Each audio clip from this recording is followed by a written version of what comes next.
అందిస్తారు. ఈ సమయాన్ని మరి రెండో పట్టణం సహోదరికి మీ అందరికీ ప్రభువైన యేసుక్రీస్తు నామములో వందనములు. సహోదరులు నిర్ణయించిన ప్రకారము మనం ఆఖరి దినము 43వ కాన్ఫరెన్స్ ఆఖరి దినంలో మరి రెండవ వర్తమానానికి వచ్చేసాం. మీరు ఆఖరి దినం కనుక చాలా ఓపికగా మరి ఆయా సహోదరులు ఏం చెప్తున్నారు అన్న దాని మీద ఒక మనసుని హృదయాన్ని లగ్నం చేయాలి. ఎందుకంటే మీరు చాలా దూరం నుంచి వచ్చినటువంటి వారు ఉన్నారు. మీలో ఎంతో ప్రయాసపడ్డారు, మరి ఎంతో ధనాన్ని వెచ్చించి మీరు ఇక్కడికి వచ్చారు. కనుక మీరు ఇక్కడ దేవుడు వ్యక్తులు కాదు మాట్లాడేది, దేవుడు మరి ఆయా వ్యక్తులను ఉపయోగించుకొని మనకు ఏమి వర్తమానాన్ని ఇస్తున్నాడో అన్న దాని మీద మన మనసు లగ్నం చేసుకుంటే మనకి దేవుడి యొక్క మరి ఆత్మీయమైనటువంటి మేలు మన హృదయంలో నింపబడుతుంది. నాకు ఇచ్చినటువంటి సమయంలో నేను మీతో ఒక ప్రాముఖ్యమైనటువంటి విషయాన్ని చర్చిద్దాం అనుకుంటున్నాను. మత్తయి సువార్త 12వ అధ్యాయము, మత్తయి సువార్త 12వ అధ్యాయము 22 నుండి 32 వచనాలకు వరకు నేను చదువుతాను. మీరందరూ చాలా జాగ్రత్తగా వినండి. నేను ఈ అంశాన్ని గురించి తరచుగా తన యొక్క స్థానిక సంఘాల్లో నేను బోధించాను, కానీ మరి ఒకసారి ఇక్కడ కూడా దాని గురించి ధ్యానించడం ఎంతో అవసరమని నేను భావిస్తా ఉన్నాను. మత్తయి సువార్త 12వ అధ్యాయము 22వ వచనం నుండి 32వ వచనం వరకు. అప్పుడు దయ్యం పట్టిన గుడ్డివాడును మూగవాడునైన ఒకడు ఆయన వద్దకు తేబడెను. ఆయన వారిని స్వస్థపరచినందున ఆ మూగవాడు మాట్లాడు శక్తియు చూపును గలవాడాయను. అందుకు ప్రజలందరూ విస్మయం ఉంది, ఈయన దావీదు కుమారుడు కాడా అని చెప్పుకొనుచుండెను. పరిసయ్యులు ఆ మాట విని, వీడు దయ్యములకు అధిపతి అయిన బయల్జెబూలు వలననే దయ్యములను వెళ్ళగొట్టుచున్నాడు గాని మరి ఒకని వలన కాదని ఆయన వారి తలంపులను ఎరిగి వారితో ఇట్లనెను, తనకు తానే విరోధముగా వేరుపడిన ప్రతి రాజ్యము పాడైపోవును. తనకు తానే విరోధముగా వేరుపడిన ఏ పట్టణమైనను ఏ ఇల్లైనను నిలువదు. సాతానును వెళ్ళగొట్టిన ఎడల తనకు తానే విరోధముగా వేరుపడును. అట్లయితే వాని రాజ్యం ఎలాగు నిలుచును? నేను బయల్జెబూలు వలన దయ్యములను వెళ్ళగొట్టుచున్న ఎడల మీ కుమారులు ఎవరి వలన వాటిని వెళ్ళగొట్టుచున్నారు? కాబట్టి వారే మీకు తీర్పరులైనప్పుడు. దేవుని ఆత్మ వలన నేను దయ్యములను వెళ్ళగొట్టుచున్న ఎడల నిశ్చయముగా దేవుని రాజ్యము మీ వద్దకు వచ్చి ఉన్నది. ఒకడు మొదట బలవంతుని బంధింపని ఎడల ఎలాగూ ఆ బలవంతుని ఇంటిలో చొచ్చి అతని సామాగ్రి దోచుకొనగలడు. అట్లు బంధించిన ఎడల వారి ఇల్లు దోచుకొను. నా పక్షంలో ఉండని వాడు నాకు విరోధి, నాతో కలిసి సమకూర్చని వాడు చెదరగొట్టువాడు. కాబట్టి నేను మీతో చెప్పున్నదేమనగా, మనుష్యులు చేయు ప్రతి పాపమును దూషణయు వారికి క్షమింపబడును గాని ఆత్మ విషయమైన దూషణకు పాపక్షమాపణ లేదు. మనుష్య కుమారునికి విరోధముగా మాట్లాడడానికి పాపక్షమాపణ కలదు గాని పరిశుద్ధాత్మకు విరోధముగా మాట్లాడడానికి ఈ యుగమందైనను రాబో యుగమందైనను పాపక్షమాపణ లేదు. చూడండి, ఇక్కడ యేసుక్రీస్తు ప్రభువారు ఒక క్షమాపణ లేనటువంటి పాపాన్ని గురించి మనకు తెలియజేస్తా ఉన్నాడు. యేసుక్రీస్తు ప్రభు అంటేనే క్షమాపణ, కనికరము, జాలి, దయ, కరుణ, ఇవన్నీ ఆయన యొక్క ఆత్మీయమైనటువంటి మనకు ఇచ్చేటువంటి వరాలు. ఇక్కడ చూస్తే ప్రభువు ఒక నిర్దిష్టమైనటువంటి పాపం చేసినటువంటి వారికి ఈ యుగంలోనే కాదు, రాబో యుగంలో కూడా ఎక్కడా కూడా పాప క్షమాపణ దొరకదు అంటున్నారు. ఈ పాపం ఏంటో మనం ఈ ఉదయకాలం మనకు ఇవ్వబడినటువంటి సమయంలో ధ్యానం చేద్దాం. ఈ అంశంలోకి పూర్తిగా వస్తే,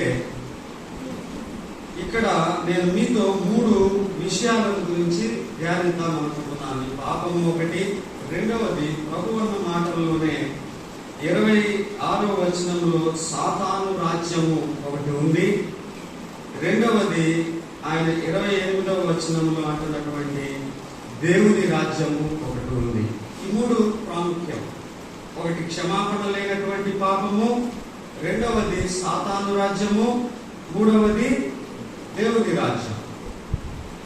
చూడండి, ఇక్కడ పరిసయ్యులు యేసుక్రీస్తు ప్రభు వారు చేసినటువంటి ఒక గొప్ప సూచక క్రియలు. దీనిలో ఈ సూచక క్రియలో ట్రిపుల్ యాక్షన్ ఉంది.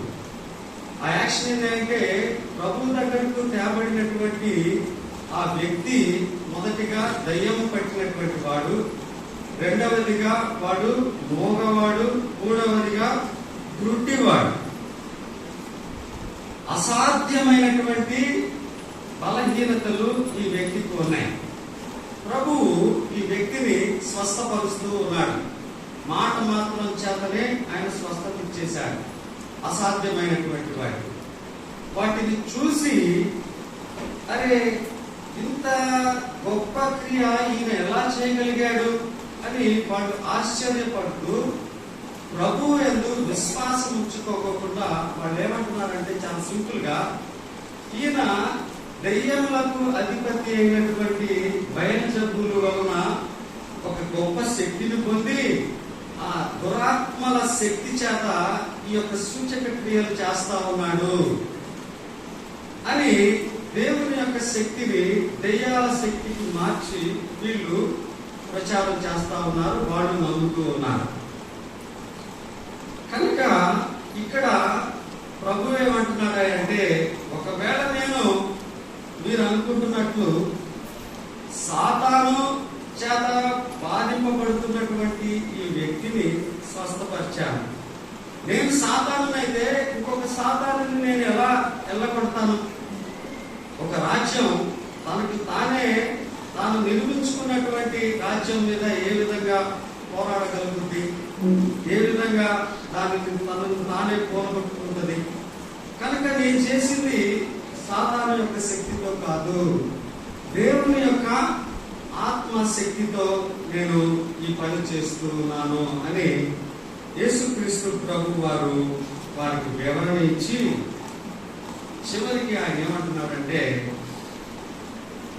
మనుష్య కుమారునికి విరోధముగా మాట్లాడు వారికి పాప క్షమాపణ కలదు గాని పరిశుద్ధాత్మకు విరోధముగా మాట్లాడు వారికి ఈ యుగమందైనను రాబో యుగమందైనను పాప క్షమాపణ లేదు అని వాళ్ళకి వివరణ ఇస్తున్నారు. మీరు చూడండి, ఈ భూలోకంలో అనేకమైనటువంటి పాపాలు ఉన్నాయి. భూలోకం అంటేనే పాపం, పాపమయం, సమస్తమైన పాపాలకు ఇది నిలయం.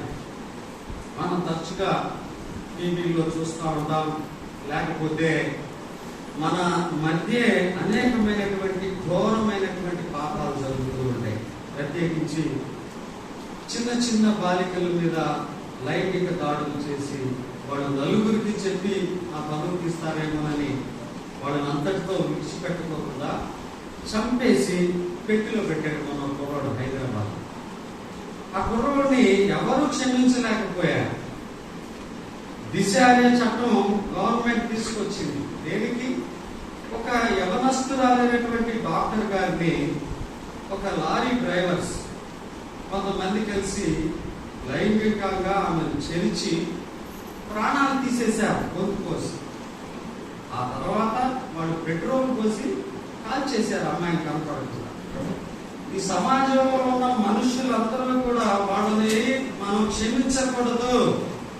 పోలీసులారా, మీరు వాళ్ళని మాకు అప్పచెప్పండి, మీరు వాళ్ళని శిక్షించడం మీకు చేత కాకపోతే మేమే వాళ్ళని శిక్షించి చంపేస్తాం, ఆ శిక్ష మాకు వేయండి అని వందలు వేలాది మంది యవనస్తులు పోలీస్ స్టేషన్ ముందు ధర్నాలు వేశారు. మనం కూడా ఆ యవనస్తుడు రైలు పట్టాల మీద ఆ వేట అందరూ అతన్ని పట్టుకోవాలని ప్రయత్నిస్తూ ఉంటే ఈ బాలికను చేర్చినటువంటి హైదరాబాద్ యవనస్తుడు రైలు దగ్గరికి చచ్చిపోయాడు. మీ అందరికీ గుర్తే ఉంటుంది కదా. మరి దేవుని వాక్యం ఏం చెప్తా ఉందంటే, మనుషులు ఈ పాపాన్ని క్షమించలేకపోవచ్చు, కానీ ఎటువంటి పాపినైనా నేను క్షమిస్తాను అని యేసు ప్రభు అంటా ఉన్నాడు. మనం చూసినట్లయితే దొంగతనం కూడా ఈ లోకంలో ప్రాముఖ్యమైనటువంటి నేరమే, పాపమే. సిలువ మీద దొంగను యేసుక్రీస్తు ప్రభు వారు ఏమన్నాడు? మాట మాత్రం చేత ఆయన క్షమించేసి, ఒక పెద్ద గజ దొంగను నేను నిన్ను నేడే నువ్వు నాతో కూడా పరదేశంలో ఉండువు అన్నాడు. చూడండి, ఆ తదుపరి ఈ లోకంలో మనం నేరాలుగా పరిగణించేటువంటి పాపాలేంటి? దొంగతనం తర్వాత ఏంటి? వ్యభిచారం ఉంది. మరి వ్యభిచరించినందుకు దావీదు క్షమాపణ పొందాడా లేదా? 32వ కీర్తనలో అతను ఏమంటున్నాడు? తన దోషములకు పరిహారం పొందినవాడు, యెహోవా చేత నిర్దోషి అని ఎంచబడిన వాడు ధన్యుడు అంటున్నాడు. కనుక మరి అదే విధంగా వ్యభిచారమందు పట్టబడినటువంటి స్త్రీలు చూడండి, శాస్త్రులు, పరిచయులు అందరూ ఆయన దగ్గరకు తీసుకొచ్చి, ఈమె వ్యభిచారిస్తూ దొరికింది మాకు, మోషే ధర్మశాస్త్రాన్ని బట్టి ఈమెను మనం కొట్టి చంపాలా రాళ్లతో అని ప్రభు దగ్గరికి తీసుకొచ్చినప్పుడు ఆయన ఏమన్నాడు? వాళ్ళందరినీ గద్దించి, వాడు నీకు శిక్ష విధించలేదు కనుక నేను నీకు శిక్ష విధించను, నువ్వు వెళ్ళి ఇక పాపం చేయకు అన్నాడు ఆయన. మరి ఇక ఘోరమైనటువంటి పాపం ఈ లోకంలో ఏముంది? నరహత్య. దావీదు గారే స్వయంగా వ్యభిచారాన్ని, తాను చేసినటువంటి వ్యభిచారాన్ని కప్పిపుచ్చుకోవటం కొరకు మరి ఒక నేరం చేశాడు. ఆమె భర్త అయినటువంటి ఊరియా గారిని తీసుకొచ్చి యుద్ధంలో పెట్టి చంపించేసేసాడు, తన పాపాన్ని కప్పిపుచ్చుకోవడం కోసం. బైబిల్ గ్రంథం ఏం చెప్తూ ఉన్నాయంటే, నువ్వు పాపం చేస్తే వెంటనే ఒప్పుకో. మనం పాపం చేసినప్పుడు ఆ పాపాన్ని మనం దాచిపెట్టుకోవటం వలన ఆ పాపాన్ని రెట్టింపు 3 అంతలు 4 అంతలు 10 అంతలుగా మనం చేసుకుంటున్నాం తప్ప దాన్ని దాచిపెట్టినంత మాత్రాన దాని యొక్క విలువ తగ్గిపోదు, దాని యొక్క తీవ్రత తగ్గిపోదు. సామెతల గ్రంథంలో అతిక్రమములను దాచిపెట్టువాడు వర్ధిల్లడు, దానిని ఒప్పుకొని విడిచిపెట్టువాడు కనికరము పొందును అని వ్రాయబడి. కనుక ఇక్కడ అటువంటి నరహత్య చేసినటువంటి దావీదు గారికి నాతాను ప్రవక్త వచ్చి ఏమంటున్నాడు? దావీదు గారితో 2వ సమూయేలు గ్రంథంలో మీరు చూసినట్లయితే ఆయన ఏమంటున్నాడు? నీవు చావకుండునట్లు యెహోవా నీ పాపమును పరిహరించాడు అంటున్నాడు. మనకు 14 పత్రికలు రాసినటువంటి అపోస్తలుడైనటువంటి పౌలు గారు ఏమంటున్నాడు? 1 తిమోతి పత్రికలో 1వ అధ్యాయం మనం గమనించినట్లయితే, మునుపు హానికరుడను, దూషకుడను, హింసకుడనైనటువంటి నన్ను యేసుక్రీస్తు ప్రభువు తన కృప చేత కరుణించాడు, పాపులలో ప్రధానుడనైనటువంటి నన్ను ఆయన క్షమించాడు అంటున్నాడు. తెలియక అవిశ్వాసము వలన చేసి గనుక నన్ను ఆయన కనికరించాడు అంటున్నాడు ఆయన. చూడండి, మరి ఈ భూలోకంలో ఉన్నటువంటి దొంగతనము, వ్యభిచారము, నరహత్య ఇవన్నీ క్షమించబడతానే ఉన్నాయి దేవుని వాక్యాన్ని బట్టి. నువ్వు ఈ లోకంలో ఏ పాపం చేయి, ఏ ఆర్థిక నేరం చేయి, ఇంకొక పాపం చేయి, మోసం చేయి, దొంగతనం చేయి, ఇంకోటి ఏదైనా చేయి, ఈ భూలోకంలో మనుష్యులు నిన్ను క్షమించకపోవచ్చు, కానీ దేవుడు ఏమంటున్నాడంటే ఎటువంటి పాపాన్నైనా నేను క్షమిస్తాను అంటున్నాడు. కానీ ఒక్క పాపానికి మాత్రం క్షమాపణ లేదు. ఈ భూలోకంలో ఒక పాపానికి మాత్రం క్షమాపణ లేదు, ఈ లోకంలో లేదు, రానున్నటువంటి లోకంలో కూడా లేదు అని ఆయన హెచ్చరిస్తూ ఉన్నాడు. మరి ఏంటి ఈ పాపం? ఏంటి పాపం? ఎవరు చేస్తున్నారు ఈ పాపాన్ని? ఎవరు ఆ పాప క్షమాపణను పొందలేకపోతున్నారు అన్నదానికి ఒక హింట్ మనకు ఆదికాండము 6వ అధ్యాయము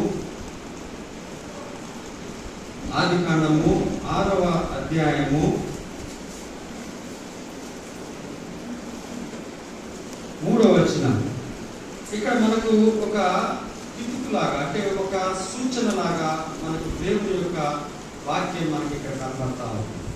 ఆ పాపం చేసేటువంటి వాళ్ళు ఎవరు? ఇక్కడ చూడండి, ఆదికాండము 6వ అధ్యాయము 3వ వచనంలో, అప్పుడు యెహోవా నా ఆత్మ నరులతో ఎల్లప్పుడూ బాధించదు, వారు తమ అక్రమ విషయములో నరమాత్రులై ఉన్నారు అంటున్నాడు. నోవహు దినాల్లో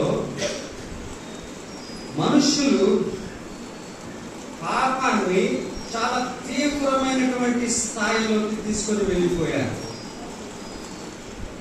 ఎంత తీవ్రమైనటువంటి స్థాయికి తీసుకువెళ్ళారంటే, వాళ్ళ యొక్క పాపాన్ని చూసి సమస్తాన్ని తన కను దృష్టితో చూసేటువంటి, చెడును చూస్తాడు ఆయన, అలాగే మంచిని కూడా చూసేటువంటి దేవుడే సాక్షాత్తు వారి సృష్టికర్తే నరుల్ని చేసినందుకు నేను పశ్చాత్తాపడుతున్నాను, నేను తప్పు చేశాను వీళ్ళని సృజించి, ఎందుకంటే వీళ్ళు నేను సహించలేనంత తీవ్ర స్థాయిలో పాపాలు చేస్తా ఉన్నారు. కనుక ఈ భూమి మీద నరులు కాదు, నరుల కోసం నేను సృజించినటువంటి సమస్త జీవరాశిని, పురుగుల్ని, పక్షుల్ని, పశువుల్ని అన్నిటినీ నేను తుడిచివేస్తా అని దేవుడు నిర్ణయించుకుని దేవుని చేత సాక్ష్యం పొందినటువంటి నీతిమంతుడైనటువంటి నోవహు గారితో దేవుడు ఈ మాట అంటున్నాడు. నోవహు, నా ఆత్మ నరులతో ఎల్లప్పుడూ బాధించదు, నాకు కొంతవరకే సహనం ఉంటది, కొంతవరకే నేను మానవాళి యొక్క పాపాలని నేను క్షమించగలుగుతాను. వాళ్ళు ఎంతకాలం నాకు లోబడకపోతే నేను వాళ్ళని చివరికి క్షమించలేనటువంటి స్థితికి నేను వెళ్ళిపోతాను, నేను సహించలేను అంటాడు. చూడండి, మనం ఇర్మియా గ్రంథం 7వ అధ్యాయము 14వ అధ్యాయము మరి ఈ 2 అధ్యాయాల్లో మనం చూస్తే, ఇశ్రాయేలీయుల్లో కొందరు దేవునికి లోబడినందున ఇర్మియా ప్రవక్తతో దేవుడు ఏమంటాడంటే, నువ్వు ఈ జనుల నిమిత్తము నాకు ప్రార్థన చేయవద్దు, నాకు మొరపెట్టవద్దు, నేను వినను, ఎందుకంటే వీళ్ళు నాకు లోబడట్లా, వీళ్ళు నా కొరకు ఉపవాసం ఉండి నా కొరకు వాళ్ళు ఏ విధమైనటువంటి బలులను అర్పించినప్పటికీ కూడా నేను వాటిని అంగీకరించను, ఎందుకంటే వీళ్ళు లోబడలోని ప్రజల్లాగా ఉన్నారు, నేను వారి ప్రార్థనను వినను అంటున్నాడు. నేను హోషేయ గ్రంథానికి వెళ్ళి పరిశీలిస్తే అక్కడ హోషేయ ప్రవక్తతో దేవుడు ఏమంటున్నాడంటే, ఎఫ్రాయిము విగ్రహముల తట్టు తిరిగి ఉన్నాడు, అతనిని విడిచిపెట్టు, నువ్వు అతని జోలికి వెళ్ళొద్దు, ఇక నేను అతన్ని విడిచిపెట్టేశాను నేను. చూడండి, ఆ తర్వాత కొత్త నిబంధనలో మనం గమనించినట్లయితే రోమాపత్రిక 1వ అధ్యాయంలో మనం చూస్తే ఒక గుంపు వారిని దేవుడు దేనికి విడిచిపెట్టినట్లుగా రాయబడింది. చూడండి, రోమాపత్రిక 1వ అధ్యాయము, ఈ హేతు 24వ వచనం, ఈ హేతువు చేత వారు తమ హృదయముల దురాశలను అనుసరించి తమ శరీరములను పరస్పరము అవమానపరచుకున్నట్లు దేవుడు వారి అపవిత్రతకు అప్పగించెను. ఎందుకు చెప్పాడు? వాళ్ళు సృష్టికర్త అయినటువంటి దేవుణ్ణి మరిచి దేవుని యొక్క సృష్టిని ఆరాధించేటువంటి వారుగా మారిపోయారు కనుక దేవుడు వారిని అపవిత్రతకు అప్పచెప్పేశాడంట. అట్టి వారు దేవుని సత్యమును అసత్యమునకు మార్చి సృష్టికర్తకు ప్రతిగా సృష్టమును పూజించి సేవించిరి అంటున్నాడు. చూడండి, నిజమైనటువంటి సృష్టికర్తను మరచి వాళ్ళు సృష్టాన్ని దేవుని హస్తాల చేత, దేవుని నోటి మాట చేత సృజింపబడినటువంటి పక్షుల్ని, గుట్టల్ని, సూర్యుడిని, చంద్రుడిని, చెక్కల్ని, రాళ్ళని పూజిస్తా ఉన్నారు. కనుక దేవుడు అట్టి వారిని అపవిత్రతకు అప్పచెప్పేశాడని అంటున్నాడు. ఇక వాళ్ళని దేవుడు తిరిగి వాళ్ళని తన యొద్దకు రప్పించుకునేటువంటి చర్య తీసుకోడిగా. చూడండి, దేవుని యొక్క ఉగ్రత ఎంత తీవ్రంగా మనకు కనపడతా ఉంది. దేవుడు ఒక వ్యక్తిని, నేను ఈ వ్యక్తిని ఇక విడిచిపెట్టేశాను, ఇతని పట్ల ఇక నేను వేచి ఉండను, నా సహనం ఇతని పట్ల పూర్తయిపోయింది, ఇతనిని నేను ఇక విడిచిపెట్టేశా అని అనటం ఎంత భయంకరం, ఎంత భయంకరం. మీరు చూడండి, ఇక్కడ ఈ శాస్త్రులు, పరిసయ్యులు ఏ విధంగా అటువంటి తీవ్రమైనటువంటి స్థాయికి వెళ్ళిపోయారు. పరిశుద్ధాత్మకు వ్యతిరేకంగా, దేవుని కుమారునికి వ్యతిరేకంగా మాట్లాడారు అన్నదాన్ని మనం యోహాను సువార్త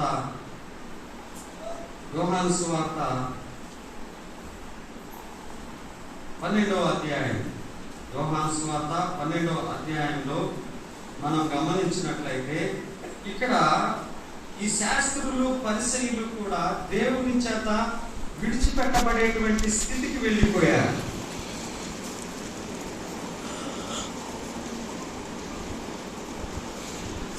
యోహాను సువార్త 12వ అధ్యాయము 37వ వచనం, 39వ వచనాల్లో నేను 2 మాటలు చదివి వినిపిస్తాను.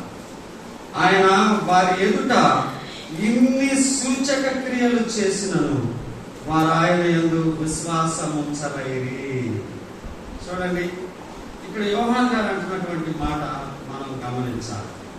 ప్రభువు ఈ శాస్త్రులు, పరిసయ్యుల ఎదుట ఎన్నో సూచక క్రియలు చేశాడు. ఆయన చేయని అద్భుతం అంటూ లేదు. గొప్ప గొప్ప సూచక క్రియలు చేశాడు. ఆయన స్వస్థతలు అంటే దయ్యాలను వెళ్ళగొట్టాడు, గుడ్డి వారిని నడిచేటట్లుగా చేశాడు, గుడ్డి వారికి చూపునిచ్చాడు, చనిపోయినటువంటి వారిని లేవనెత్తాడు. ఇట్లా ఒక మనుష్యునికి అసాధ్యమైనటువంటి క్రియలన్నిటినీ కూడా ఆ రోజు యేసుక్రీస్తు ప్రభు వారు వారి ఎదుట చేశాడు. ఇన్ని సూచక క్రియలు చేసినప్పటికీ కూడా వారు ఆయన యందు విశ్వాసం ఉంచరైరి. వాళ్ళు ఆయన యందు విశ్వాసం ఉంచలేనటువంటి స్థితికి వెళ్ళిపోయారు. ఇక వాళ్ళని గుణపరచడం ఏం చేసి కూడా ప్రభువుకు సాధ్యపడటం లేదు. ఎన్నో సూచక క్రియలు చేశాడు ఆయన. చూడండి, 39వ వచనంలో ఇంకా ఏమంటున్నానంటే, ఇందుచేత వారు నమ్మలేకపోయేవి. ఏలయనగా వారు కన్నులతో చూచి, హృదయంతో గ్రహించి, మనస్సు మార్చుకొని నా వలన స్వస్థపరచబడకుండునట్లు ఆయన వారి కన్నులకు అంధత్వము కలుగచేసి వారి హృదయము కఠినపరచమని యెషయా మరి ఒక చోట చెప్పాను. వాళ్ళు ఏ విధంగా కూడా గుణపరచడానికి సాధ్యం లేనటువంటి స్థితికి వాళ్ళు వెళ్ళిపోయారు. వాళ్ళు మనుషులే, కానీ దేవుడు కూడా గుణపరచలేనటువంటి స్థితికి వాళ్ళు వెళ్ళిపోయారు. ఎలా వెళ్ళారు వాళ్ళు ఈ స్థితికి? ఒక అసాధ్యమైనటువంటి స్థితికి వాళ్ళు ఎలా వెళ్ళారు? దేవుడు కూడా గుణపరచలేనటువంటి స్థితికి వాళ్ళు ఎలా వెళ్ళారు? మీరు చూడండి, మొన్న మన పాలు చెప్పాడు మనకు లూకాసు వార్త 4వ అధ్యాయంలో, ప్రభువు సాతాను చేత శోధింపబడిన తదుపరి వెంటనే తన పరిచర్యను ప్రారంభించిన తరువాత తన వాడుక చొప్పున సమాజ మందిరంలోకి ఆయన వచ్చినప్పుడు అక్కడ ఉన్నటువంటి వారు ఆయన చేతిలో యెషయా గ్రంథాన్ని కట్టారు. ఆ రోజున పూర్తి బైబిల్ అందుబాటులో లేదు కనుక యెషయా గ్రంథం ఆయన చేతికి ఇవ్వబడింది. కనుక అక్కడ ఉన్నటువంటి ప్రభువు 17వ వచనం నుంచి నేను చదువుతాను, చూడండి. ప్రవక్త అయిన యెషయా గ్రంథము ఆయన చేతికి ఇవ్వబడెను. ఆయన గ్రంథము విప్పగా, ప్రభువు ఆత్మ నా మీద ఉన్నది, పేదలకు సువార్త ప్రకటించుటకై ఆయన నన్ను అభిషేకించెను. చెరలో ఉన్న వారికి విడుదలను, వృద్ధి వారికి చూపును ప్రకటించుటకును, నలిగిన వారిని విడిపించుటకును, ప్రభువు హితవత్సరము ప్రకటించుటకును ఆయన నన్ను పంపి ఉన్నాడు అని వ్రాయబడిన చోటు ఆయనకు దొరికెను. ఆయన గ్రంథము చుట్టి పరిచారకునికి ఇచ్చి కూర్చున్నాను. సమాజ మందిరంలో ఉన్న వాళ్ళందరూ ఆయనను తేరి చూడగా ఆయన, నేడు మీ వినికిడిలో ఈ లేఖనము నెరవేరినదని వారితో చెప్పసాగెను. చూడండి, ఈ పేదలకు సువార్త ప్రకటించడానికి దేవుడు నన్ను పంపించాడు. చెరలో ఉన్నటువంటి వారిని విడిపించడానికి దేవుడు నన్ను పంపించాడు. ప్రభువు హితవచనము ఈ భూలోకంలో సువార్తగా అందించడానికి దేవుడు నన్ను ఈ భూలోకంలోకి పంపించాడు. యెషయా ప్రవక్త 61వ అధ్యాయం ప్రారంభ వచనాల్లో చెప్పబడినటువంటి ఈ ప్రవచనం నేడు మీ కన్నుల ఎదుట మీరు చూచుచుండగా నెరవేరింది అని ప్రభువు వారికి చెప్పినప్పుడు వాళ్ళు నమ్మలా. చూడండి, వాళ్ళు ప్రభువు చెప్పినటువంటి ఈ మాటల్ని వాళ్ళు నమ్మాలి లేదా నమ్మకూడదు అని ఒక నిర్ణయం తీసుకోవాలి. వాస్తవానికి పరిసయ్యులు, శాస్త్రులు అంటే ఎవరు? వాళ్ళు ఏమైనా హేతువాదులా? లేదు, అసలు మేము దేవుడినే నమ్మము అనేటువంటి వారా వాళ్ళు? కాదు కదా. పరిసయ్యులు అంటే యూదా మత ధర్మశాస్త్రంలో వాళ్ళు ప్రావీణ్యత నొందినటువంటి వాళ్ళు. వాళ్ళు ఒక రాజ్యాంగ నిపుణులు లాగా మోషే ధర్మశాస్త్రాన్ని వాళ్ళు ఔపాసన పట్టినటువంటి వారు. వాళ్ళకి ప్రభువు చెప్పినటువంటి ప్రవచనాలన్నీ తెలుసు. వాళ్ళు అప్పటికి ఇంకా మెస్సియా రాక కొరకు ఎదురు చూస్తున్నారు. యేసుక్రీస్తు ప్రభు వారి యొక్క రాక కొరకు వాళ్ళు ఎదురు చూసేటువంటి జనాంగం వాళ్ళు. స్పష్టంగా ప్రవచనాల ఆధారం వాళ్ళకు ఉంది. ఆనాడు యూదా సమాజంలో అనేక మంది కన్యకలు కూడా కన్యకకు ప్రభు జన్మిస్తాడు అన్నటువంటి ఒక వాగ్దానం, ఒక ప్రవచనం ఉంది అని ఆ కన్యకలు గ్రహించి వివాహాలు చేసుకోకుండా మా గర్భాన ప్రభు జన్మించాలి, మా గర్భాన ప్రభు జన్మించాలి అని అనేక మంది కన్యకలు వివాహాలు చేసుకోకుండా ఎదురు చూస్తున్నటువంటి రోజులని. అటువంటి రోజుల్లో ఈ మత ప్రవిష్టులు ఒక వ్యక్తి వచ్చి, ప్రభు దేవుడు నన్ను పంపించాడు పేదలకు సువార్త ప్రకటించడానికి, చెరలో ఉన్నటువంటి వారిని విడిపించడానికి దేవుడు నన్ను పంపించాడు అని రుజువులతో సహా చెప్పినప్పుడు వాళ్ళు నమ్మలేనటువంటి స్థితికి వెళ్ళిపోయారు. చూడండి, ప్రభువు పరిచర్య ప్రారంభ దశలో ఇది చెప్పాడు. మొట్టమొదటిగా వాళ్ళు విన్నారు ప్రభు యొక్క సందేశం. ఇదే అధ్యాయంలో మనం 29వ వచనంలో ప్రభు చెప్పినటువంటి మాటలు విని వాళ్ళు ఆయన ఎడల ఏ విధంగా ప్రవర్తించారో ఈ వచనాలు మనకు తెలియజేస్తా ఉన్నాయి. చూడండి, 29వ వచనం, 4వ అధ్యాయం 29వ వచనం. ఆగ్రహంతో నిండుకొని లేచి, చూడండి 28, సమాజ మందిరంలో ఉన్న వారందరూ ఆ మాటలు విని ఆగ్రహంతో నిండుకొని లేచి ఆయనను పట్టణంలో నుండి వెళ్ళగొట్టి ఆయనను తల క్రిందుగా పడద్రోయవలని తమ పట్టణము కట్టబడిన కొండపేట వరకు ఆయనను తీసుకుని పోయి. ఇది మీరు ఎదురు చూస్తున్నటువంటి మెస్సియాను, మీరు ఏ ఒక్క దేవుని యొక్క కుమారుని కొరకు మీరు ఎదురు చూస్తున్నారో ఆ వ్యక్తిని నేనే అని సాక్షాత్తు దేవుని అద్వితీయ కుమారుడు ఈ భూలోకానికి వచ్చి ప్రకటిస్తే మనుష్యులు మొట్టమొదటిసారిగా ఆయన యొక్క మాటలు విని స్పందించినటువంటి విధానం ఎలా ఉంది? వాడు ఆగ్రహంతో నిండుకొని ఈయన్ని పట్టణం చివరి వరకు తీసుకొని కొండపేటు అంటే కొండ శిఖరాగ్రానికి తీసుకెళ్లి అక్కడి నుంచి తోసి ఒక లోయలో పడేసి ఈయన్ని చంపేయాలి అనేటువంటి నిర్ణయం తీసుకున్నారు. వాళ్ళు ఆలోచించాలి, అరే మనం ఎదురు చూస్తుంది ఈ వ్యక్తి కొరకే కదా, ఈయన నిజంగా దేవుని కుమారుడైతే మరి మనం వేచి చూడాలా, ఈయన మాటలు ఎలా ఉన్నాయి, తదుపరి ఈయన చేసేటువంటి క్రియలు ఏంటి అని వాళ్ళు ప్రభువు యొక్క కార్యాల కొరకు వేచి నమ్మటం కొరకు, విశ్వసించడం ఆయన కార్యాలను చూడటం కొరకు వారు వేచి చూడాలి. కానీ వాళ్ళు వేచి చూసేటువంటి ధోరణిని వాళ్ళు ప్రదర్శించుకున్నారు.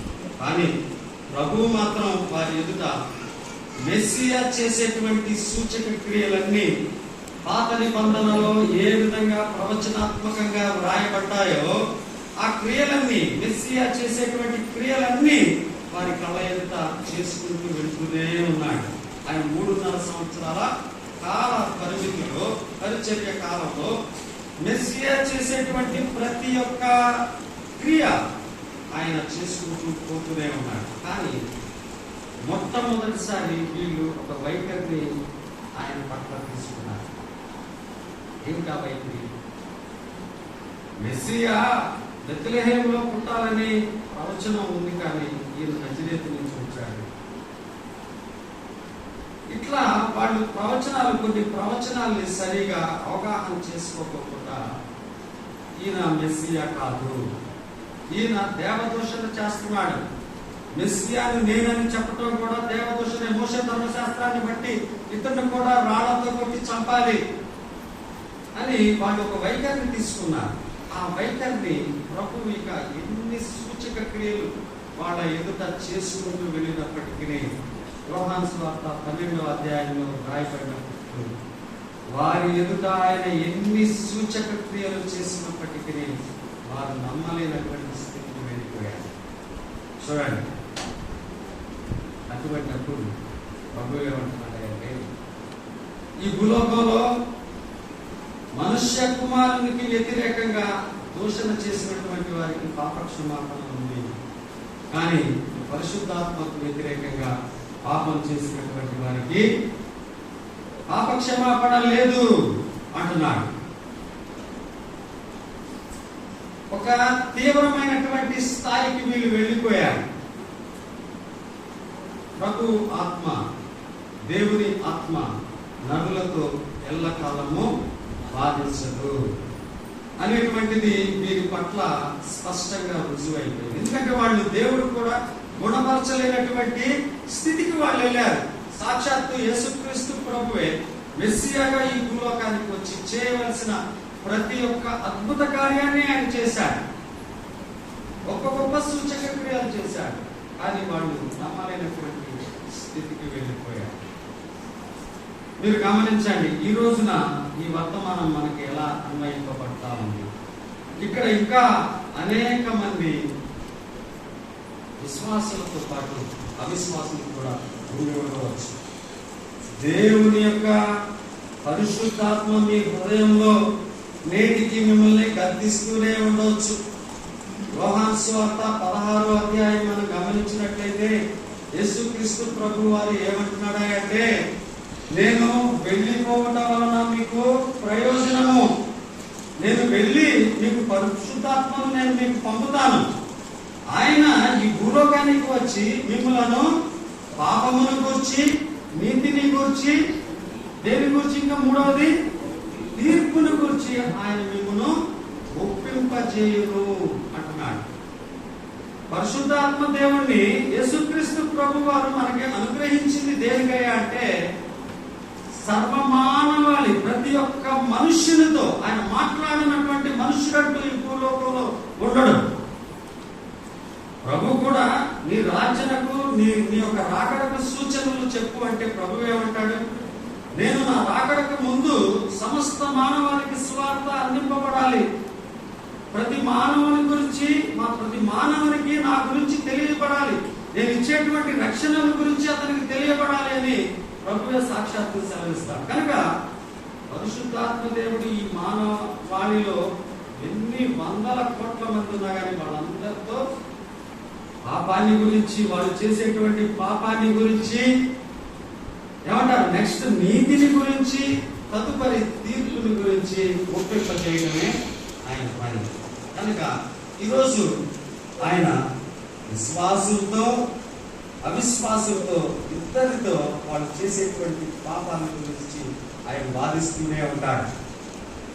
నువ్వు ఈ బోధకుడు లేదా ఈ కరపత్రం, ఈ టీవీ వర్తమానం, ఈ రేడియో వర్తమానం లేదా ఈ యూట్యూబ్ వర్తమానం ద్వారా నువ్వు దేవుడు రక్షకుడని యేసుక్రీస్తు ప్రభు వారిని నిన్ను రక్షించడం కొరకు ఈ భూలోకంలోకి పంపించాడని, సర్వ మానవులందరూ పాపానికి చెందినటువంటి వారని, ఏ భేదము లేకుండా అందరూ పాపం చేసి దేవుడు అనుగ్రహించేటువంటి మహిమను పొందలేకపోతున్నారని మరి దేవుని వర్తమానం నీకు వినిపించబడుతూ ఉన్నప్పుడు నీ స్పందన ఎలా ఉంది?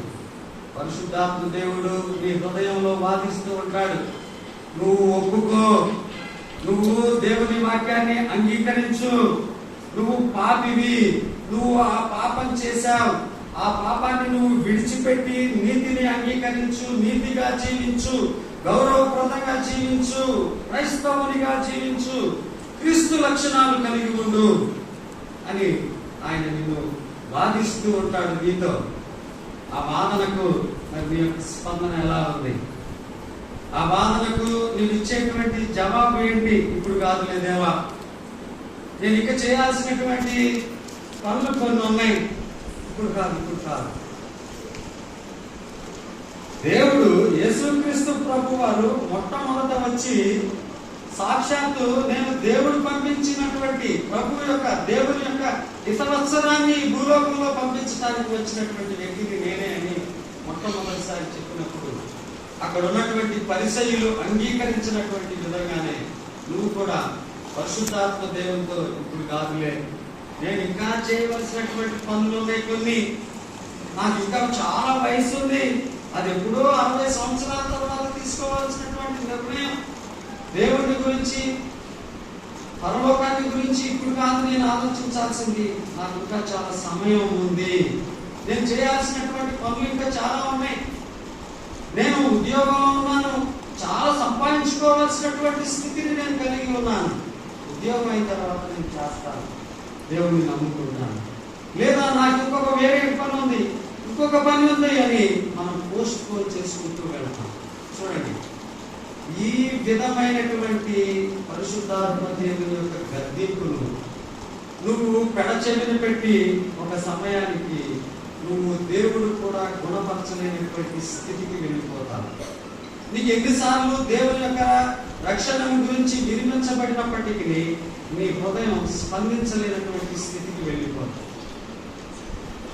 అటువంటి స్థితి నిన్ను పాపక్షమాపణ లేనటువంటి పాపాన్ని ఈ లోకంలో కానీ రానున్న లోకంలో కానీ మరి నువ్వు ఆ పాపానికి క్షమాపణ లేదు. ఎందుకంటే పరిశుద్ధాత్మ దేవుడు ఒకవైపు నిన్ను హెచ్చరిస్తూ ఉంటే నువ్వు ఆయనను తిరస్కరించి ఆయన ఎడల నువ్వు వ్యతిరేకంగా ప్రవర్తించి నువ్వు పాపం చేస్తూ ఉన్నావు.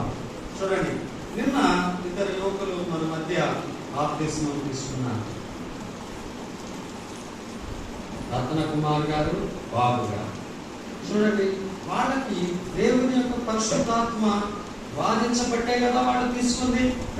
వాళ్ళ భార్యలు, బంధువులు, సంఘ మరి కాపరులు, పెద్దలు ఎవరు ఎంతకాలం మీరు దేవునికి దూరంగా ఉంటారు, ఎంతకాలం మీరు దేవునికి లోబడకుండా జీవిస్తారు, మీ భార్య దేవుడిని నమ్ముకుంది, నువ్వెందుకు ఇంకా లోకంలో ఉన్నావు అని పరిశుద్ధాత్మ దేవుడు వారి ద్వారా ఇచ్చినటువంటి హెచ్చరికలకు లోబడబట్టే కదా వారు బాప్తిస్మం తీసుకుని క్రీస్తు కొరకు మేము జీవిస్తాము అని వాళ్ళు సాక్ష్యం ఇచ్చింది.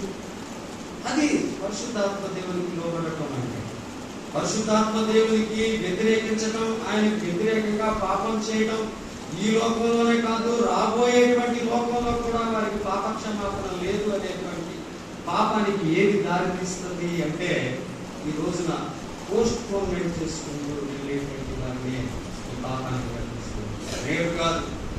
రేపు కాదు ఇల్లుడు అని ఒకనొక దినమున మనం తిరిగి గుణపరచలేనటువంటి స్థితికి వెళ్ళిపోతాం. అది దేవుని యొక్క కృప, దేవుని యొక్క దీర్ఘశాంతం మన పట్ల ఉంటేనే. మొన్న పాల్ చెప్పినట్లు మనం ఏదో ఒక ప్రమాదంలో ఇరుక్కున్నప్పుడు క్షణం మాత్రం చాలు మన ప్రాణాలు గాలిలో కలిసిపోతాయి. చూడండి, 5,000 అడుగులు కిందకి చాలిందంట ఆ విమానం. ఒకసారి ఇంజిన్లు 2 ఇంజిన్స్ ఉంటాయి. ఆ ఇంజిన్లు పనిచేయనప్పుడు ఒక 20,000 అడుగుల ఎత్తులో వెళ్ళేటువంటి విమానం ఒక నిమిషంలో 5,000 అడుగులు కిందకిట్లా పడిపోయింది అంటే మిగతా 15,000 అడుగులు పడటానికి ఇంకెంత సమయం కావాలి? దానికి 3 నిమిషాలు చాలు కదా భూమిని గుర్తుకోవడానికి. 3 నిమిషాల్లో వందల మంది జీవితాలు, పెడపక్కలో పెట్టేటువంటి ఆ తెల్లదొరల జీవితాలు గాలిలో కలిసిపోతాయి 3 నిమిషాలు. కనుక ఆ స్థితికి దేవుడు నేను తీసుకెళ్ళకపోతే క్రీస్తు సువార్తను అంగీకరించడం అన్నది చాలా ప్రాముఖ్యం. మనం కూడా చూడండి, యవనస్తులు మొట్టమొదటిసారి సువార్త వినినప్పుడు వారి యొక్క హృదయం చాలా మృదువుగా ఉంటుంది, చాలా మెత్తగా ఉంటుంది. సువార్త బీజాలు చాలా ఈజీగా వాళ్ళలో నాటుకుంటాయి. క్రైస్తవ గణాంకాలు కూడా ఏం చెబుతున్నాయి అంటే, టీనేజ్ అంటే ఒక 20 సంవత్సరాల లోపు క్రీస్తు వాక్యాన్ని విని అంగీకరించినటువంటి వారు, రక్షణ పొందినటువంటి వారిలో 100కి 90 మంది వాళ్ళే ఉంటున్నారు. ఒక్కసారి నువ్వు 20 సంవత్సరాలు దాటి 25కి వెళ్ళావనుకోండి, 5,000 మందిలో ఆ ఒక్కడు మాత్రమే రక్షింపబడేటువంటి స్థితికి వెళ్తా ఉన్నాడు. 25 దాటి నువ్వు 30కి వచ్చావు అంటే 50,000 మందిలో ఒకళ్ళు మాత్రమే రక్షింపబడతా ఉన్నారు. 30 నుంచి 50 లోపు నువ్వు ఉంటే అది దగ్గర 1,50,000 మందిలో ఒక్కళ్ళు మాత్రమే దేవుడి రక్షణ కోరుతున్నారు. అంటే మీరు చూడండి, ఒక వ్యక్తి 60 దాటిన తర్వాత రక్షింపబడ్డాడు అంటే అది దేవుని మహా అద్భుతం తప్ప వేరొకటి కాదు. మనం గమనించాలి. అంటే పోస్ట్ పోన్మెంట్ చేసుకుంటూ వెళ్తే చివరికి నువ్వు గుణపరచలేనటువంటి స్థితికి నువ్వు వెళ్ళిపోతున్నావు. కనుకనే దేవుడు ఏమంటున్నాడంటే, నువ్వు చేసేటువంటి పాపాలని ఆయన క్షమించలేక నరులతో నా ఆత్మ ఎల్లప్పుడూ బాధించదు అని ఆయన ఏం చేశాడు? ఆదికాండంలో సర్వమానవాళిని ఆయన తుడిచిపెట్టేశాడు. కనికరం లేదు, క్షమాపణ లేదు, జాలి లేదు, దయ లేదు. ఎందుకంటే పరిశుద్ధుడైనటువంటి దేవునికి మానవాళి ఎన్ని కోట్ల మంది ఉన్నారు అన్నది కాదు కావాల్సింది, తన పరిశుద్ధ ప్రమాణానికి ఎంత దగ్గరగా ఉన్నారు వాళ్ళు అన్నది ఆయన చూసుకుంటాడు. దేవుడు ఈ వాక్యంలో మనకి మరొక 2 అంశాలు చెప్తూ ఉన్నాడు. ఆయన ఏమంటున్నాడు? ఒకటి, సాతాను రాజ్యం ఉంది అంటున్నాడు. మీరు చూడండి, మత్తయి సువార్త 12వ అధ్యాయానికి మళ్ళీ మనం వెళ్ళి చూస్తే అక్కడ ఏమంటున్నాడంటే 26వ వచనం, సాతానును వెళ్ళగొట్టిన యెడల తనకు తానే విరోధముగా వేరుపడును, అట్లయితే వాని రాజ్యం ఎలా నిలుచును. ఇది ప్రభు అంటున్నటువంటి మాటే. సాతానుకు ఒక రాజ్యం ఉంది, సాతానుకు ఒక రాజ్యం ఉంది. అట్లాగే దేవుడే స్వయంగా ఏమంటున్నాడంటే 28వ వచనంలో, దేవుని ఆత్మ వలన నేను దయ్యములను వెళ్ళగొట్టుచున్న యెడల నిశ్చయముగా దేవుని రాజ్యము మీ వద్దకు వచ్చి ఉన్నది. రెండవది, దేవుని రాజ్యం కూడా ఒకటి ఉంది. ఇక్కడ నేడు చేరి దేవుని యొక్క వర్తమానాన్ని వింటున్నటువంటి ప్రతి ఒక్కరు, విశ్వాసులైతే ఏమి అవిశ్వాసులైతే ఏమి, గుర్తించాల్సినటువంటి ప్రాముఖ్యమైనటువంటి పాఠం ఏంటగా అంటే, పరిశుద్ధాత్మ దేవుడు మన హృదయంలో ఇచ్చేటువంటి ఆ స్పందనలకు మీ యొక్క ప్రతిస్పందన ఎలా ఉంది మనం కూడా గమనించాలి. మనకి ప్రాక్టికల్ గా చాలా అనుభవాలు ఉంటాయి. భూలోకంలో ఒక రోగి జ్వరం వచ్చి వెళ్ళాడనుకోండి, వాడికి మొట్టమొదట డాక్టర్ గారు ఇచ్చేటువంటి పిల్ల 100కి 90% పనిచేస్తుంది. ఇక వాడు చాలా దీర్ఘకాలిక రోగాల చేత బాధపడుతూ బెడ్ రిడన్ గా ఉన్నాడు అనుకోండి, ఎన్నో మందులు వాడేటువంటి స్థితికి వెళ్తాడు.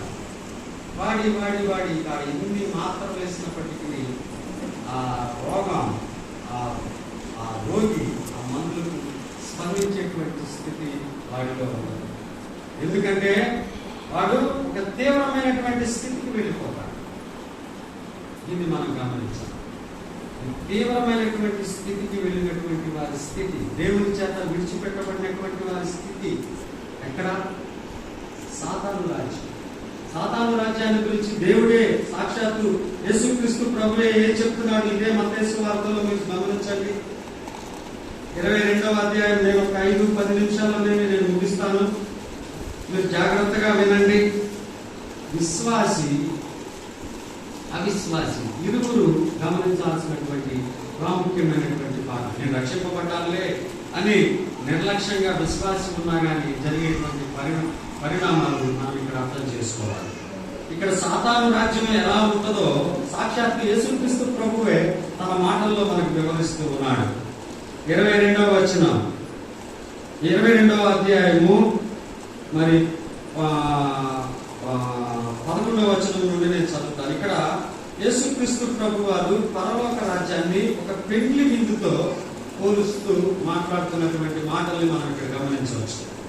ఇక్కడ ఆయన రాజు కూర్చున్న వారిని, అంటే పెండ్లి విందులో కూర్చున్నటువంటి వారిని చూడ లోపలికి వచ్చి అక్కడ పెండ్లి వస్త్రము ధరించుకున్నది ఒకరిని చూచి, స్నేహితుడా, పెండ్లి వస్త్రము లేక ఇక్కడికి ఎలాగ వచ్చిందని అడుగగా వాడు మౌని అయి ఉండెను.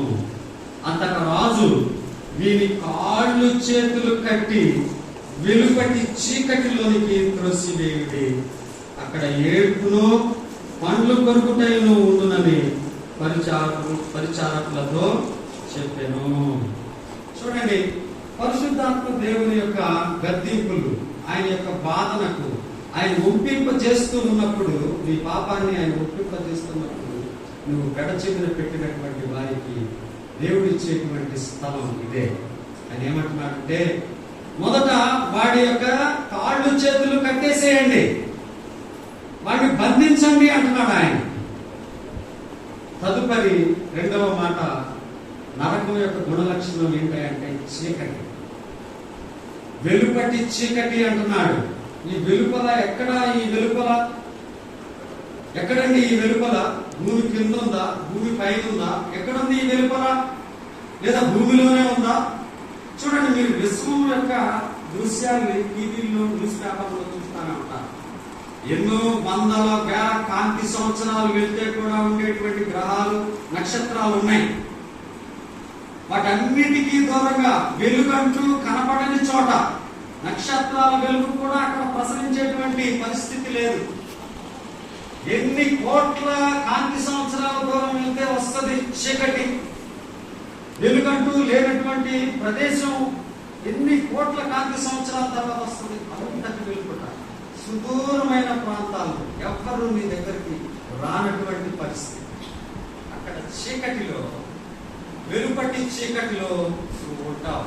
క్రీస్తును అంగీకరించకపోతే, పరిశుద్ధాత్మ దేవుని నీవు ఒప్పుకోకపోతే, ఆయన ఇచ్చేటువంటి మరి పాప క్షమాపణ గురించి ఆయన ఇచ్చేటువంటి ఒప్పుదలను నువ్వు అంగీకరించకపోతే, నువ్వు వెళ్ళేటువంటి సుదూర ప్రాంతం ఎక్కడుంది?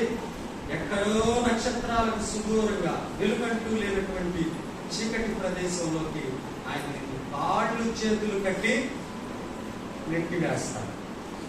అక్కడ ఉండేటువంటి రెండు, మనం చేసేటువంటి పనేంటి? అవిశ్వాసులు చేసేటువంటి పనులేంటి? ఒకటి, నిత్యము వాళ్ళు ఏడుస్తూనే ఉంటారు. ఏడుపు, అక్కడ ఏడుపును పండ్లు కొరుకుతాయో ఉండును అంటున్నాడు ఆయన. ఆ బాధను భరించలేక, మనం చూడండి, రోడ్ల మీద వెళ్ళేటప్పుడు మనకి ఎదురు డబ్బు అయింది అనుకోండి, అబ్బా నడుస్తాం, మళ్ళీ వెంటనే పళ్ళు బెగబెట్టేస్తాం. నొప్పిని ఓర్చుకోవటానికి కొంతైనా ఉపశమనం వస్తుంది పళ్ళు బెగబెడితే అని. మన తగిలినటువంటి నొప్పిని, గాయాల్ని మనం ఓర్చుకోవడం కోసం పళ్ళు బెగబెడతాం. ఈ స్థితిలో నువ్వు ఎంతకాలం? ఈ భూలోకంలో 14 సంవత్సరాలు చాలా గరిష్ట శిక్ష. అంటే నీకు అది జీవితకాల శిక్ష, చెరలో మక్కాల్సిందే. కానీ ఇక్కడ అనంతమైనటువంటి కాలం, శాశ్వత కాలం, నిత్యత్వం అంతా కూడా నువ్వు ఆ బాధను భరిస్తూ చీకటిలో, కాళ్ళు చేతులు కట్టబడినటువంటి స్థితిలో నువ్వు పడ్డాలి. యేసుక్రీస్తు ప్రభువు నిన్ను హెచ్చరిస్తున్నటువంటి దృశ్యం ఇదే. ఈ లోకంలోనే కాదు, రాబోయేటువంటి లోకంలో కూడా నీకు పాపక్షమాపణ లేదు. నువ్వు ఆ శిక్షను భరించాల్సిందే జీవితకాలం పాటు. చూడండి ఎంత భయంకరం. ఈనాటికి నీకు పరిశుద్ధాత్మ దేవుడు గద్దింపు నీ హృదయంలో ఉంది అంటే నువ్వు దేవుడిని స్తుతించు. ఎందుకంటే పరిశుద్ధాత్మ దేవుడు ఇంకా నీతో వాదిస్తున్నాడు. అదొక గొప్ప అదృష్టం, గొప్ప భాగ్యం అని నువ్వు సంతోషించు. ఎందుకంటే ఇప్పుడే ఆ వాదన నీలో ఉన్నప్పుడే నువ్వు ఆయనను అంగీకరిస్తే నువ్వు ఈ చీకటి బిలంలోకి నువ్వు వెళ్ళావు. నువ్వు అంగీకరించకుండా పోస్ట్ పోన్ చేసుకుంటూ వెళ్తే వెళ్ళేటువంటి ప్రదేశం అదే. చూడండి, ఒకవేళ నువ్వు అంగీకరిస్తే వెళ్ళేటువంటి రాజ్యం ఏ రాజ్యం అని చెప్తున్నాడు దేవుడు? దేవుని రాజ్యం. దేవుని రాజ్యం యొక్క గుణ లక్షణాలు ఏంటి? దేవుని రాజ్యం యొక్క గుణ లక్షణాలు అంటే ఏంటి? మీరు చూడండి, యోహాను ప్రకటన గ్రంథము 21వ అధ్యాయంలో ఆ ప్రదేశం ఎలా ఉంటుందో చెప్పి నేను నా యొక్క వాక్య జ్ఞానాన్ని ముగిస్తాను. మీరు చూడండి, ఇక్కడ ప్రకటన గ్రంథం 21వ అధ్యాయంలో దేవుడు నిర్మించినటువంటి కొత్త ఆకాశము, కొత్త భూమి, నూతన పరిశుద్ధ యెరూషలేము పట్టణము మన కొరకు సిద్ధపరచబడి వచ్చేటువంటి దృశ్యం మనకి ఇక్కడ కనబడతాను. దాని యొక్క గుణ లక్షణాలు ఎలా ఉన్నాయి? దేంతో కట్టబడింది? 18వ వచనం చూడండి. ఆ పట్టణము ప్రాకారము సూర్యకాంతములతో కనబడెను. పట్టణము స్వచ్ఛమగు స్ఫటికముతో సమానమైన శుద్ధ సువర్ణముగా ఉన్నది. దాని యొక్క ప్రాకారాలు 12 అమూల్యమైనటువంటి ముత్యాల పునాదుల మీద కట్టబడింది. ఆ పట్టణం అంతా కూడా స్ఫటికం అంటే క్రిస్టల్ క్లియర్, ఇటు నుంచి అటువైపు అద్దంలాగా కనపడేటువంటి స్పష్టమైనటువంటి శుద్ధ సువర్ణము, 100% బంగారంతో ఆ పట్టణం నిర్మించబడింది. చూడండి, తదుపరి ఇంకా వాటి యొక్క గుమ్మములు మంచి రాళ్లతో కట్టబడినట్టుగా మనం చూస్తాము. దానిలో ప్రవేశించేటువంటి వాళ్ళు ఎవరో ఇక్కడ రాయబడింది. 27వ వచనం, గొర్రె పిల్ల యొక్క జీవ గ్రంథమందు వ్రాయబడిన వారే దానిలో ప్రవేశింతురు గాని నిశ్చిత్తమైనది ఏదైనను అసహ్యమైన దానిని అబద్ధమైన దానిని జరిగించువాడైనను దానిలోనికి ప్రవేశింపడు. దానిలోకి అబద్ధాలాడేటువంటి వాళ్ళు, అసహ్యమైన దానిని జరిగించేటువంటి వాళ్ళు, దేవునికి, దేవుని యొక్క సువార్తకు, దేవుని యొక్క వాక్యానికి, పరిశుద్ధాత్మ యొక్క గద్దింపుకు లోకపడినటువంటి వాళ్ళు ఈ యొక్క జీవ గ్రంథంలో రాయబడేటువంటి పరిస్థితి లేదు. వాళ్ళ యొక్క పేర్లు రాయబడవు. ఆ పేర్లు రాయబడినటువంటి వాళ్ళే ఆ యొక్క పరిశుద్ధ పట్టణంలోకి వెళ్తారు. వెళ్ళినటువంటి వాళ్ళు ఎలా ఉంటారు? ఇందాక నరకంలో ఉన్నటువంటి వాళ్ళు ఎలా ఉంటారో చూసాం మనం. కాళ్ళు చేతులు కట్టబడి నిత్యము అగ్నిలో ఏడుస్తూ ఆ నొప్పిని భరిస్తూ పళ్ళ బిగవన భరిస్తూ ఉండేటువంటి ఒక దృశ్యం మనం చూసాం. మరి ఈ శుద్ధ సువర్ణమైనటువంటి పట్టణంలో ఉండేటువంటి భక్తులు ఎలా ఉంటారు? ప్రకటన గ్రంథం 7వ అధ్యాయం మీరు చూడండి. ప్రకటన గ్రంథము 7వ అధ్యాయం మనకు వివరిస్తా ఉంది ఆ దృశ్యం ఎలా ఉందో. 7వ అధ్యాయం 9వ వచనం, అటు తరువాత నేను చూడగా ఇదిగో ప్రతి జనములో నుండి, ప్రతి వంశములో నుండి, ప్రజలలో నుండి, ఆయా భాషలు మాట్లాడు వారిలో నుండి వచ్చి ఎవడును లెక్కింపజాలని ఒక గొప్ప సమూహము కనబడెను. వారు తెల్లని వస్త్రములు ధరించుకున్న వారై ఖర్జూరపు మట్టలు చేత పట్టుకొని సింహాసనము ఎదుటను గొర్రె పిల్ల ఎదుటను నిలువబడి సింహాసనాసీనుడైన మా దేవునికి, నీ గొర్రె పిల్లకును మా రక్షణకై స్తోత్రమని మహాశబ్దంతో ఇలుగెత్తి చెప్పిరి. 15వ వచనం, అందువలన వారు దేవుని సింహాసనం ఎదుట ఉండి రాత్రింబగళ్ళు ఆయన ఆలయంలో ఆయనను సేవించుచున్నారు. చూడండి, పరలోక దృశ్యం ఎంత మనోహరంగా ఉంది. ఇక్కడ ప్రతి జనము నుండి, ప్రతి ప్రాంతం నుండి, ప్రతి దేశం నుండి, ప్రతి వంశం నుండి దేవుని చేత రక్షింపబడినటువంటి వారు, దేవుని యొక్క సువార్తకు లోబడినటువంటి వారు లక్షల మంది, కోట్ల మంది, ఎవరు లెక్కింపజాలనటువంటి మంది అక్కడ తెల్లని వస్త్రాలు ధరించుకొని ఖర్జూరపు పట్టలు చేత పట్టుకొని దేవుణ్ణి స్తుతిస్తూ ఉన్నటువంటి దృశ్యం మనకి ఇక్కడ కనపడతా ఉంది. రెండు వైరుధ్యం కలిగినటువంటి ప్రదేశాలు, ఒకటి సాతాను రాజ్యము, రెండవది దేవుని రాజ్యం. ఈ రెండింటి గుణ లక్షణాలు మీకు స్పష్టంగా వివరించబడ్డాయి. ఈ రెండిట్లో ఏది కావాలో నిర్ణయించుకోవాల్సినటువంటి పరిస్థితి, స్వేచ్ఛ దేవుడు నీకు ఆ సార్వభౌమాధికారాన్ని ఇచ్చాడు. నువ్వు ఒక్కడవే ఆ నిర్ణయాన్ని తీసుకోవాలి. దేవుడు ఎవరిని బలవంతం చేయడు. నువ్వు తప్పనిసరిగా నన్ను నమ్ముకోవాల్సిందే అని ఆయన నిన్ను బలవంత పెట్టాడు. ఆ హక్కు నీకుంది, ఆ స్వేచ్ఛ నీకుంది. ఏ రాజ్యం నీకు కావాలో ఎన్నుకోవాల్సినటువంటి స్వేచ్ఛ నీకుంది.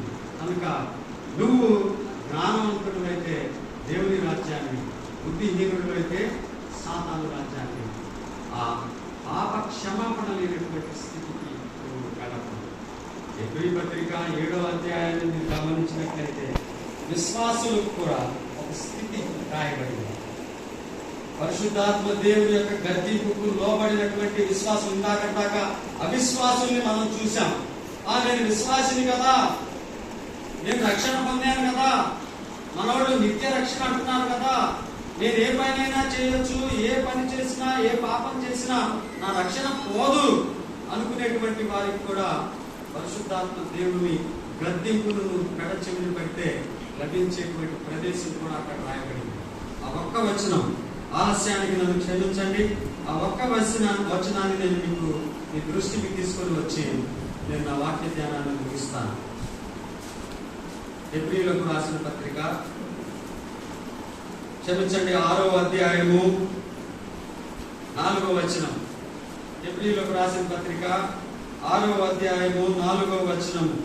ఒకసారి వెలిగింపబడి పరలోక సంబంధమైన వరమును రుచి చూచి పరిశుద్ధాత్మలో పాలివారై దేవుని దివ్య వాక్యమును రాబో యుగ సంబంధమైన శక్తుల ప్రభావమును అనుభవించిన తరువాత తప్పిపోయిన వారు తమ విషయములో దేవుని కుమారుని మరలా సిలువ వేయచ్చు బాహాటముగా ఆయనను అవమానపరుచుతున్నారు కనుక మారు మనస్సు పొందునట్లు అట్టి వారిని మరలా నూతన పరచుట అసాధ్యము.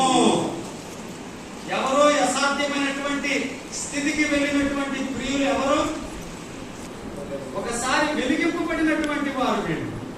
దేవుని వాక్యం చేత సంధింపబడి రక్షణ పొందినటువంటి వాళ్ళు వీరు. వీళ్ళు ఎక్కడికి వెళ్ళారు? అసాధ్యమైనటువంటి స్థితికి వీళ్ళు వెళ్ళిపోయారు.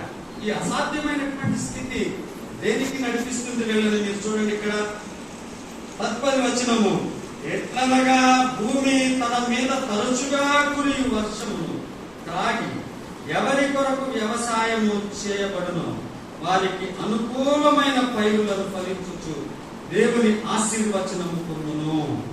అయితే ముండ్ల తుప్పలను గచ్చ తీగలను దాని మీద పెరిగిన ఎడల అది పనికిరానిదని విసర్జింపబడి శాపము పొందతగినదగును.